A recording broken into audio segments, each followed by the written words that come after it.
Okay. Welcome back. Hope you all had a good break. Some of you did anyway. Next week, the great Gavin Newsom will be here. Okay. He's the Lieutenant Governor of California, for those of you who don't know. Former mayor of San Francisco. And he's been to the class many times and a very good speaker. So next week. And I don't know if he will be podcast or not. So those of you listening on the podcast, get here next week. Today, is Olivia here? I wanted to say thank you to Olivia. Hi, thank you. Our speaker today is because Olivia said to me, this is someone I want to have at the class, and I get a lot of suggestions from students. And our speaker today is Fiona Ma, right here. She is a candidate for the State Board of Equalization. Now, honestly, how many of you have heard of the State Board of Equalization? That would be about 12. And out of the 12 of you, how many of you know what it does? And you're probably wrong. All right, so the two of you claim to. So you will hear it's all about it. How many members are on the board? Because your district, I know, is District 2. Four is the fifth one. All right, so you'll hear all about that. She has a background, and she's been in politics for many years. Initially, she was a CPA, and then she'll talk about how she got into politics from an honest career. That was a joke, kids. Although, I guess CPAs maybe aren't as honest as they used to be either. But the point is, she spent several years, 4 years as a San Francisco supervisor. How many of you are from San Francisco? All right, so hopefully you voted for her. I guess you were too young at that point. And then for the last several years, she was in the State Assembly in Sacramento. And what's interesting is I was doing some reading, both when she was a supervisor in San Francisco as well as in, her seat in the Assembly, she followed a guy named Leland Yee, who you may have heard of, who's been in the news recently, and hopefully that trajectory has completely ended. Correct? Yes, we'll just assume that's that. All right, that wasn't funny. But the point is, she's here today to talk to you about her campaign and about politics. Please welcome Fiona Ma. Thank you. Thank you, thank you. Can you guys hear me all right? Okay, so thank you all for coming out, and for those who are on the podcast, welcome. As Mr. Ross said, my name is Fiona Ma, and I never ever thought I would be standing here today talking to you in my position. I am the oldest child of immigrant parents. My parents were from China, who came to this country and basically talked about the sacrifices of coming for a better life for the family and for the kids. How many of you are from immigrant families? Okay, so some of you know, if I wanted to go to college, my parents basically said, you have 4 choices. You can be one of the lead professions: a lawyer, an engineer, accountant, or a doctor. Again, how many of you have parents like me? Exactly, okay. So because I really don't like blood, and I cry when other people cry, I couldn't be a doctor. My dad was an engineer. He was a mechanical engineer. I had no idea what he did, so I was like, nah, I don't want to be an engineer. Lawyer, I don't really like to read, especially like old court cases about people I don't know. So I said, forget that. And I was pretty good at math, and so my parents said, okay, you should be an accountant. So like the oldest dutiful daughter, I applied for accounting programs. I grew up in New York, and so I got into the Rochester Institute of Technology because they had a specific business school, accounting CPA major, and they had 2 required co-ops, meaning I had to go work, but I got paid to go work. So I said, this is pretty good. It was pretty close to home. It was about a 5-hour drive from Long Island. My parents didn't really want me to go too far, and so we pretty much chose RIT. So went to RIT. For any of you that have grown up on the East Coast, Rochester, New York, anybody know? Okay, 1. You know how cold it is? Very, very cold, and so there is a lot of time to study, right? Because nobody wants to go out pretty much, the entire season. So it actually worked out pretty good. I ended up interning down in Manhattan at Ernst & Winnie in the Trust and Estate Department. Did 2 quarters of that, went back, finished my degree, and got a job offer in Manhattan in that Trust and Estate Department. Well, by that time, my parents said, you know what, we want to move to San Francisco. You know, your grandfather is a minister at a church in the Sunset District, so, you know, we're moving and you're going to come out to San Francisco with us. So here I am, you know, I thought I was going to have a great career in New York City and ended up coming out to San Francisco, applying again, and chose to stay with Ernst & Winnie in the San Francisco office. So things are going fine. You know, I took my CPA exam, did all of my audit hours, got certified as a certified public accountant, did my master's at Golden Gate University. At that time, if you worked for the company, they would pay for your master's degree, so I enrolled. And then about 5 years later, there were no women partners and very few women senior managers. They worked us a lot on the weekends and overtime, and I didn't feel like they paid us enough. And so I decided to leave and start my own practice. So I am, at that time, about 28 years old. I have my business card in hand, going out, passing out business cards, networking, and someone tapped me on the shoulder and said, Miss Ma, if you would like to get more clients, you should become president of this business association, Small Business Association. Don't worry, it's not going to be hard, it's not going to be a lot of work, and we're going to help you. For any of you who have gotten involved in any associations here on campus, you know that that's not true, right? It's like a second job. So I was like, okay, sure, I'll do it. So that was the first time that I had to go down to the Board of Supervisors and the mayor's office and lobby for more business opportunities for women and minority businesses. Went up to Sacramento to testify. Even got involved in the 1995 White House Conference on Small Business under Bill Clinton. And I was starting to kind of look around at these politicians going, why do they get to make the decisions? You know, they don't really have special degrees, they don't take special classes, yet we have to go and we have to beg them to carry legislation. We have to make sure that, you know, that they're showing up and doing the right thing. Most of them were late. Sometimes they didn't show up. Sometimes they weren't very nice to constituents. And I looked around and I said, you know what? I don't think that's right. I think public servants are supposed to be, you know, outgoing. They're supposed to be, you know, cordial. They're supposed to be welcoming, and they're supposed to be helpful. And so I went home to my mom and dad, and I said, you know, Mom and Dad, I know you've sacrificed for us and, you know, spent a lot of money on our careers, but I never thought I was meant to be an accountant. You know, a tax accountant sitting in an office 16 hours a day, doing people's taxes, you know, the same deadline every 15th of the month. I said, you know, I think I want to help people. You know, I think I want to go and, you know, get involved in politics. Well, my parents were born in China. China is a communist country. As you know, politics is bad. You do not get involved in politics. My parents said, you know what, you're an accountant, you're a CPA, you've worked so hard, you're in an honorable profession, you know, please don't disappoint us, please. So I said, oh, okay, you know, I don't want to disappoint my parents, and so I said, okay, Mom and Dad, how about if, you know, I do it kind of part-time, right? By that time, I had interviewed with certain politicians, and I got an offer. I got an offer with then Assembly Member John Burton. For any of you know who any of the Burtons are, Willie Brown, John Burton, Philip Burton, write that down, look it up. They are legends.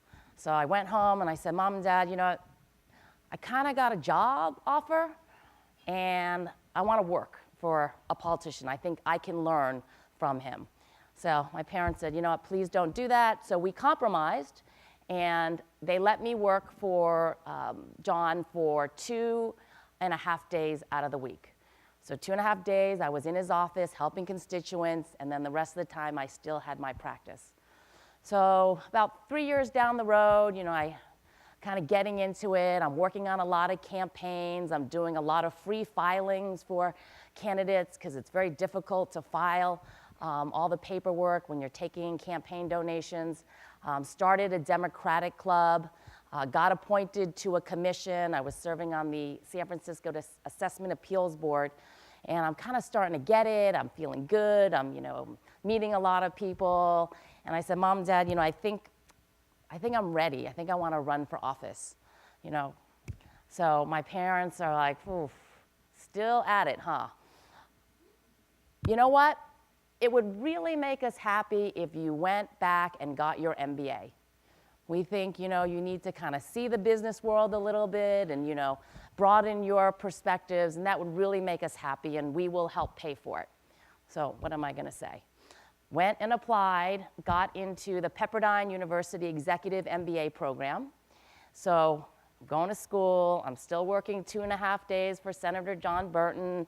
I still have my practice, and things are going along fine. I finished the program after 18 months, and my parents like, so, you got straight A's, what did you think? And I'm like, well, it was very interesting, but I still want to run for office. My parents like, yeah, what are we going to do with you?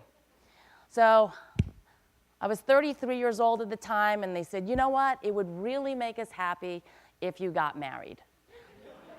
You're 33 years old, your brother is 2 years younger, he's waiting to get married, in the tradition, the oldest one's supposed to get married first.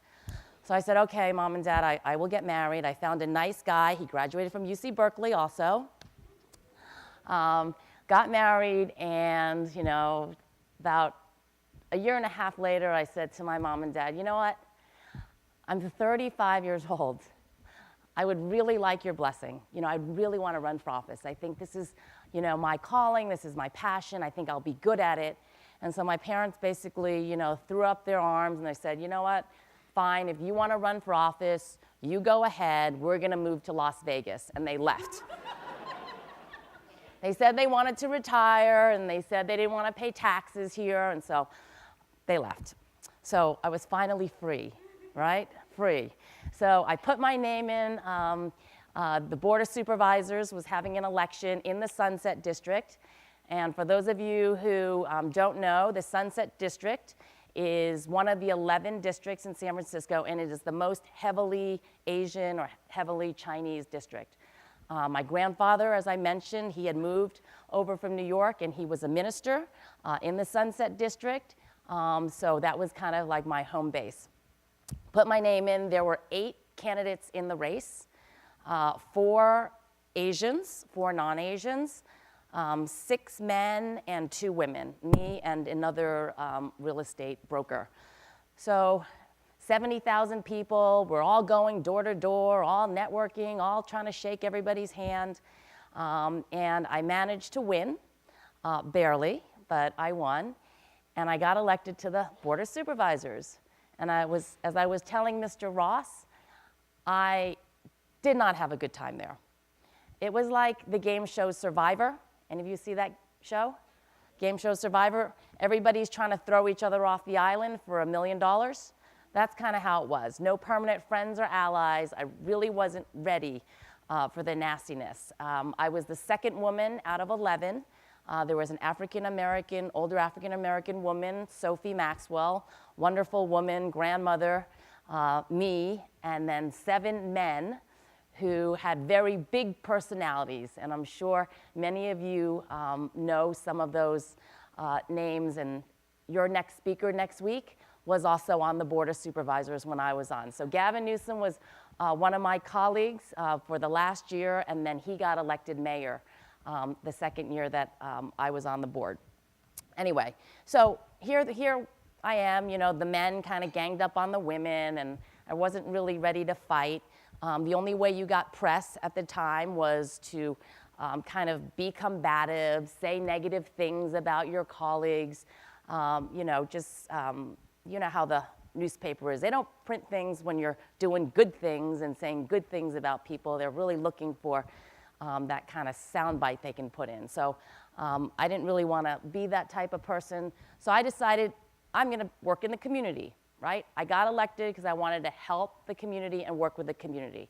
So I spent all my time cleaning the neighborhood, graffiti, trash, putting in stop signs, moving bus stops, drawing lines, along the streets, everything that, fixing potholes, everything that people want to see their elected members do. 4 years later, the assembly seat opened up, and I was like, take me, I gotta get out of here. So, as Mr. Ross knows, when you Googled me at the time, I didn't pass a lot of legislation. I didn't have big things associated with me. And so I drew a very strong opponent, another woman, another Democrat, who had a lot of money. She put in $600,000 of her own money, and I did not have any money, so I am dialing for dollars at every second. It was probably one of the most expensive races in history, but because I was working out in the community and people knew who I was and they knew that I had a track record for accomplishing things in San Francisco, I got elected to the state assembly. So that was 2006. The speaker at the time, Speaker Fabian Nunez, appointed me majority whip. As a majority whip, my job was to count votes on the floor. So if you were a Democrat and you sponsored legislation and put it up for a vote, my job was to make sure that that piece of legislation passed. Most of the legislation requires a majority vote, so that means 41 votes. And if we didn't have 41 votes, then that piece of legislation was not going to go up for a vote, because it looks bad if we have the majority and we put up a bill and it dies or can't get enough votes. It means something is wrong, and we're just not communicating. So that was my job for 3 years. My last 3 years, Speaker John Perez, who is the speaker now, and also Berkeley attendee, appointed me to Speaker Pro Tem. Speaker Pro Tem is the deputy speaker, so number 2. I was the first Asian woman ever to serve in that position in California's history. So the legislature started in 1850, and I was the first woman. And surprisingly, I was only the 112th woman ever elected to the legislature. Only 112 at that time. And that's because we didn't have term limits, which I will talk about a little bit later. But because we went to term limits, there were more opportunities for people like me to get elected. So I really loved being in the legislature. How many of you play sports or played sports? How many of you like individual sports, like swimming and biking and running? And how many of you are like team sports? Okay. So if you like individual sports, local level politics is probably better for you. You don't really, you work on your own, you work directly with the constituents. It's not really like a team, unlike the legislature. When you get to the legislature, it's team sports.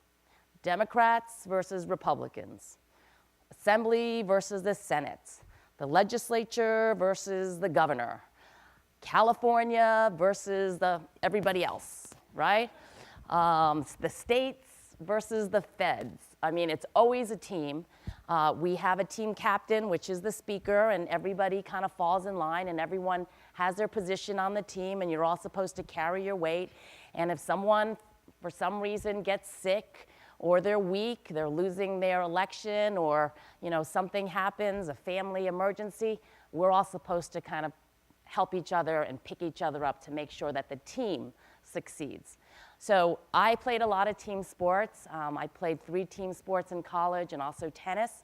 In junior high and high school, I played team sports, 4 sports.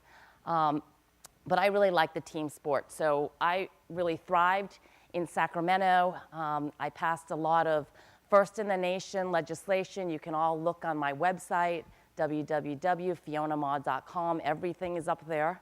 All my legislation that got signed into law, all the legislation that I sponsored.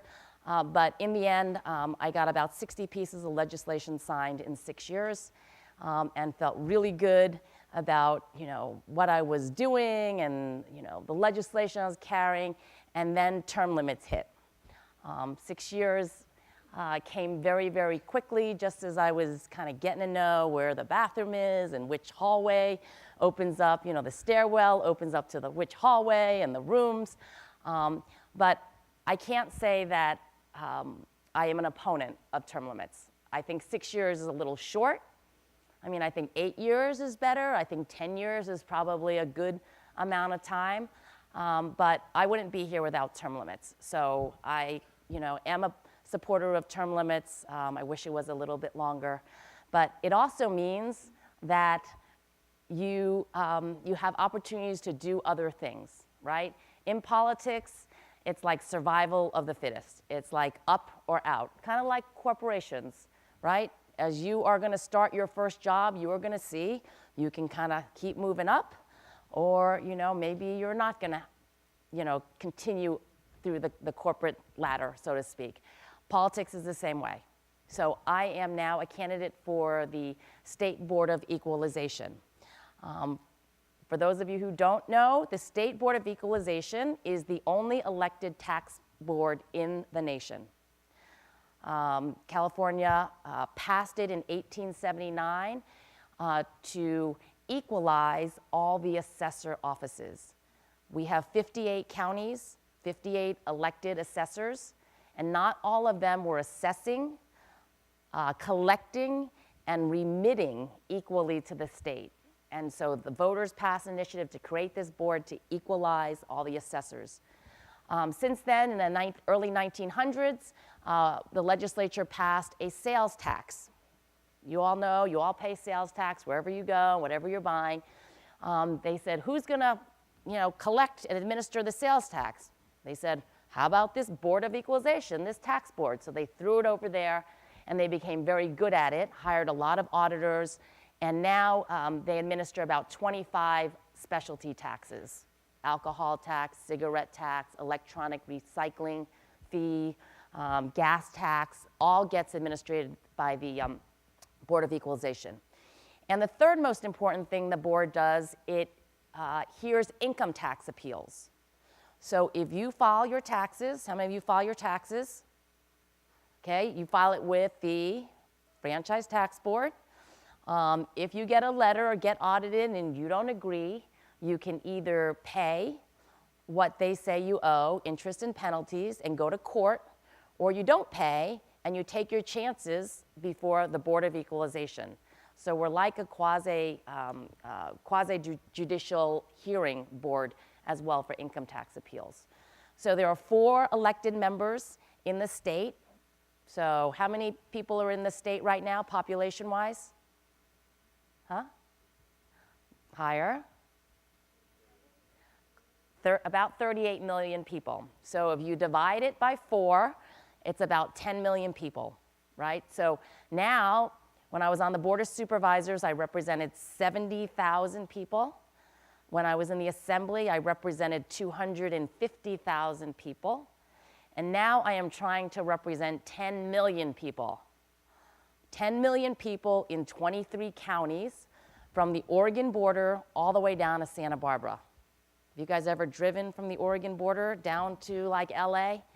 It is far, right? I have put like 50,000 miles on my car because I can't fly everywhere. So I usually bring my little dog, who is my co-pilot. Her and I get in the car and we drive around the state and do meetings. But it's been a great way to, see the state, meet more people. And it's interesting because in 20 years ago, exactly, I was an accountant, right? Here I was, an accountant, starting my career, CPA, master's in taxation, business person. My parents were really proud of me. And then I kind of veered off course, went into politics, and then now coming back and running for a tax board. My parents are very happy with me again. All their education dollars, my My experience now is going, being put to use. And my parents, my dad even tells people now, do you know my daughter is running for, Board of Equalization. It's a tax board. And he's like really proud of me now because, in theory, it's nice to have, the degrees, a tax accountant running for a tax board. Doesn't always happen in politics. So all is good in the household. Postscript, my parents did move back from Las Vegas. My mom has depression, and my mom was not happy in Las Vegas, stopped taking her medication, so we had to bring her back to San Francisco, and at that time, I was living by myself, and I kind of said, well, why don't you move in with me? And so now my parents and I have been roommates for about 8 years. It's working out good because they take care of my dogs. I come home, the refrigerator's full, there's always the computer's always working, it's warm in the house, garbage is taken out. I know now why all of you want to move back in with your parents or don't want to leave. So it's kind of the opposite now. So all is good in our household, and I think everything is kind of falling in place. I will be on the ballot in June. It is an open primary. We've gone to an open primary system. That means top 2. So the top 2 vote getters are going to move on to the November general election, and I have one opponent, so that means me and him, presumably if he votes for himself, we are going to move to the November general election. So you will see a lot of me over the next couple of months, and I always say, if you invite me, I will come. Thank you, Olivia. Olivia goes, will you come speak to my class? I said, absolutely, and here I am. So I have a lot of kind of tchotchkes, as I call it. I have my business cards for those of you who want to get in touch with me or shadow me. I have handy dandy pocket protectors. Any of you, want to protect your pocket from your exploding pens? This is what accountants used to use. I have great tattoos. It says am, but it's really ma. And on my Instagram, I have all these people, with the ma tattoo on them. So please take one of these. And then if anybody wants any more information about me and my qualifications, this is this piece. And I'd also just like to spend a couple minutes talking about my cause. 1 out of 10 Asians has hepatitis B. It's one of these diseases that is very prevalent in the Asian community, kind of passed on like AIDS through sexual contact or needle contact, blood, saliva. Started out in China, it got passed down from generation to generation. My grandmother gave it to my mother at birth, my mother gave it to me and my brother at birth. But my sister, who is 16 years younger, she got vaccinated because now we have a pretty robust vaccination program. So all of you probably got vaccinated for hepatitis B when you were born. But the older generation may be at risk. Hepatitis B is directly linked to liver cancer. We have the highest level of liver cancer here in the Bay Area because of our high Asian population. So one of my causes is to be the spokesperson to talk about hepatitis B, to remove the stigma. The reason it's been passed down from generation to generation is because in China, if you had hepatitis B, you could be denied housing, you could be kicked out of school, you could be fired from your job. And so nobody ever wanted to test for it, nobody ever wanted to admit it, but it is treatable now with medication, and it is preventable with 3 vaccinations. You can actually prevent it if you don't have it. So that's one of the things I talk about, and we have baseball cards. The San Francisco Giants partner with us every year in May, and if you go to the Giants game, you'll probably see an ad about San Francisco Hep B free, all the things that I'm talking about now. But if you are from an Asian family, please ask your relatives that are like 45 years and older if they know whether they have hepatitis B. If not, please ask them to go to the doctor. You may save their lives. In my case, because we had been talking about this, I hadn't been tested, right? For 40 years, I hadn't been tested. Finally, when I kind of heard about this, I said I should do something about it. I got my whole family tested. And because I did, we actually caught my mother's liver cancer early. And they removed her cancer, and she is alive today. So it does work. Please go home and ask your family members and your friends, especially if they're Asian. 1 out of 10 Asians has hepatitis B, and probably 2/3 don't even know they have it, and you could be saving their lives. So I have a little card here if you want to take it. Just pass it on to your family, and maybe they'll have an incentive to go and get tested. But I am open for questions.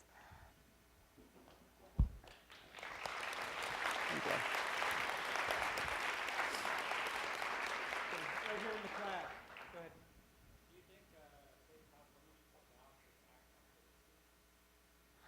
ahead. Okay, so the question is, should California adopt a tax on services? Okay, so that's a very complicated question. So we have changed our economy, as many of you know, from a manufacturing economy to a services economy. Part of the budget problems is because the taxes are not keeping up with the services, and part of the problem is that phenomena. In a perfect world, we probably would adopt a tax on services, maybe a small tax, 2% on all services. But the reality is, once you exempt one service, then it opens up the door to others. Like, why are you not taxing this, but taxing that, right?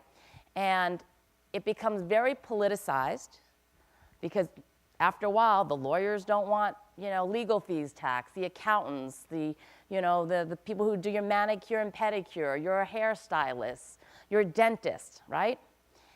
You also need 2/3 to pass that kind of tax. And 2/3 of the legislature is not easy to get, and everybody wants to tax certain things. So it sounds like a good idea, but it probably won't work, in my opinion, after serving there for 6 years.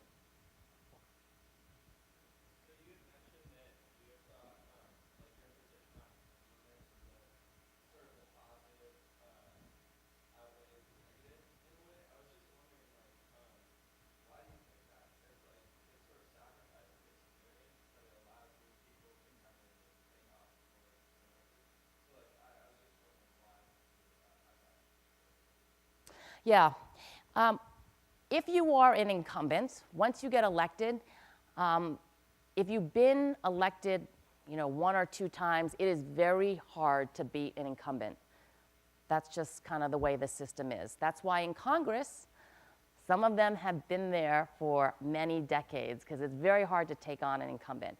So what do you do with someone new, maybe with fresh ideas and energy, who wants to serve?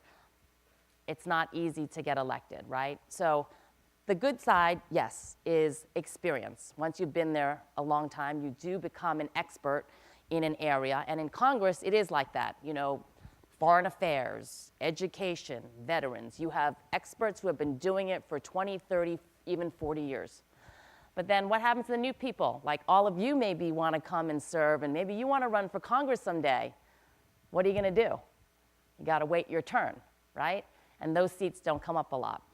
So I also believe if you're doing something for too long in politics, you kind of get comfortable and you may develop some bad habits, right? So 6 years, we don't have enough time to develop bad habits because we're just running every day. We're just trying to figure it out. We're working. The taxpayers definitely get your money's worth from someone who was running just for 6 years, right? Now, the legislature, whoever gets elected, potentially they could stay for 12 years, right? 12 years is a lot longer, and so the mentality is different, right? They take it slower. We want to debate a little bit longer. We want to think about it. There's not really that rush. So in that sense, shorter term limits, means we're all trying to rush. Maybe our bills aren't that good. We're all trying to push, push, push versus, the longer people who have that time to deliberate and kind of work out their bills. So there's always pros and cons to everything. I do believe in term limits. I wish they were a little bit longer. I think 10 years is probably the right amount of time.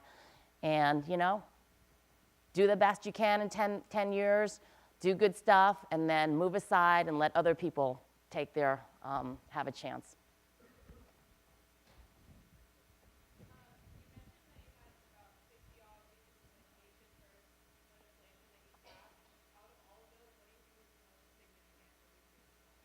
Yeah. It was actually one of the first pieces of legislation I carried. When I was on the Board of Supervisors, I banned 2 chemicals, one called phthalates, which makes plastics softer, like in rubber ducks and rubber books, and then bisphenol A, which makes plastics harder, like in those Nalgene bottles. So because San Francisco has a precautionary principle, we are able to pass more progressive legislation. We basically say, if it's thought to cause harm, then maybe we should pass it to protect people. Well, I got to Sacramento and I said, well, since I did it in San Francisco, I want to take it statewide and I want to ban both those chemicals, statewide. Well, very difficult, I found, right? There's a lot of lobbyists in Sacramento. There's like 3,000 registered lobbyists, lots of people watching Sacramento, lots of money.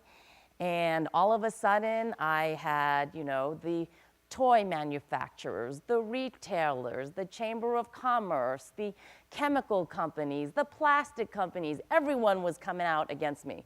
So I decided to bifurcate my bill and just try to ban phthalates, which for me, I thought there was more science. Mexico and Canada even banned the use of that chemical, yet we were still importing all these products coming in and putting our kids at risk. So I just decided to focus on phthalates. Barely got it out of my house, barely got it out of the Senate, got it to the governor's desk, and Arnold Schwarzenegger was the governor at the time, and he was lobbied very hard, and he said he didn't want to sign the bill, so it was just a fight. The entire 2 years, we put enough pressure on the governor. Maria, his lovely wife, actually was a big help. Pillow talk, I guess, works. And so he said, okay, I'm going to sign this bill, but that's the last one I'm going to sign, last chemical ban. I am going to create a green chemistry council, and we're going to study all of these other chemicals. So for the last like 6 years, there hasn't been another chemical ban, but that to me was the most significant piece of legislation for me. We termed it the rubber ducky bill, but I feel safe now that there are no products containing that very toxic chemical, and our kids at least are safe from those chemicals. So that's kind of my signature bill. I got more. I'll give you guys one more because you probably can relate to this. How many of you have tattoos? Yep. So I have, a lot of people, friends that I know who have tattoos. My sister has a big tattoo on her back. I didn't know 4 years ago there were no standards for tattoo parlors. No standards for body piercing. None. So I was kind of shocked, and I was like, oh my God, here I am doing hepatitis B and, needle exchange bills, and, I know all these people with tattoos. So I went about going, California, we have to have minimum standards at least. If you go into a store to get a tattoo, you expect that they are getting trained, that they're using clean needles, that they're using the right inks, right? Sanitizing everything. Well, that wasn't true. So I worked for 6 years trying to get standards for California. And finally, when Governor Brown got elected, Governor Brown goes, of course there should be standards. Of course I'm going to sign this bill. And so that is another significant piece of legislation. At least now, everybody who is doing tattoos is supposed to get registered. They're supposed to get trained. There is some sort of minimum standards that they're supposed to pass. So for me, that was also another first in the nation, very important. legislation. Thank you for coming to speak with us. I'm also a recipient of the Evans Care Not Cash program. I was formerly homeless, was recovering addict, and we were allowed to take life, and got it over, which we're very grateful for. Both at the state level and in San Francisco, what do you feel were the best programs to reduce homelessness? Yeah. So I formerly worked for Senator John Burton, as you know, and John Burton is kind of the defender of the underprivileged, underserved, foster youth, homeless. And one thing I thought was wrong visiting all of the shelters is that rotation where every day you got kicked out of a bed. And then, so here you are, you're homeless, you're trying to put your life together, you get kicked out of your bed, then you have to go stand online to get food at the different places, and then you're supposed to go and find a job, or go and try to find services. So when you're homeless, I mean, it's bad enough that you're like already down and out, trying to just survive and then put your life together is almost impossible. So for me, I thought stabilizing the housing was very important, and now I think people can stay 30 days, 60 days, which kind of stabilizes them, allows them to get back on their feet.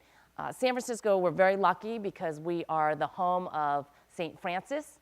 We believe in helping everyone, welcoming everyone, so we have some of the best programs in the world, I would say. We really want to make sure that there's wraparound services. We're now building facilities that not only house people, but provide services in-house, tries to be a one-stop shop so that people don't have to keep running around, figuring it out. People don't have cell phones, they don't have fax machines, they don't have a P.O. box. So can you imagine trying to just get things done without just those three basics? And so just bringing kind of wraparound services to facilities, making it easier, I think is something that we need to do more of.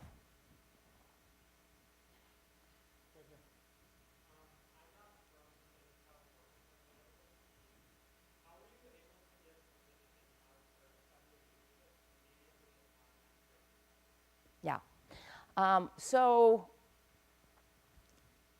There's a couple of ways. Number one, the speaker, whoever the speaker is, makes all the decisions, right? So when I first got into the legislature, I could decide if I wanted to be a committee chair or if I wanted to be part of the leadership team. So committee chairs, like if you care about education, maybe you want to be chair of education, and therefore you get to work directly with education policies, with the people. I was more of a generalist. I really wanted to learn because I only had 6 years, about as much as I could. So I chose kind of the leadership position. And it does make a difference if you are a good fundraiser, because part of the job of leadership is to be able to help others get elected and to keep the majority. So when I started, we had, I think, 47 or 48 Democrats, right? The majority is 41, but the supermajority is 54. So that was the magic number. So if you're able to not have a race yourself, then you're able to raise money and to help some of your colleagues to kind of get that supermajority. So that's also a determinant of, whether you're in a safe seat or whether you're in a swing seat, because swing seats, they're kind of busy, home every day, campaigning, trying to figure things out, fighting maybe against, their constituents or their press or others, versus San Francisco, everyone's a Democrat, right? Pretty much the Bay Area, every elected official is a Democrat. So once you get elected in the legislature and you're a Democrat, you don't really have to fight that hard, and so you can actually help members. And so that's part of how you get certain positions. Yeah.